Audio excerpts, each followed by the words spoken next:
bellissimi e bellissime vedervi da qua, e devo dire che sono contentissima di tutti, sono contentissima di vedere tanti ragazzi, tanti uomini.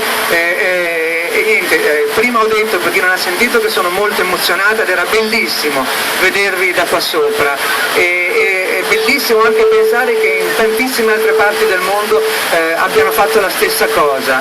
Ecco, ed è molto bello anche che nonostante le terribili cose che succedono in paesi come l'India, come il Pakistan, siano tanti gli uomini e le donne che si stanno ribellando a tutto questo. Ecco, noi Mente Locale abbiamo deciso di aderire a questa manifestazione e di sponsorizzarla in qualche senso, pubblicando tantissimi articoli, perché facciamo dei diritti civili la nostra bandiera. Vorrei ribadire questo concetto: sono stati lettissimi, c'è tantissimo interesse intorno a questi problemi e sono stati molto scerati su tutti i social network.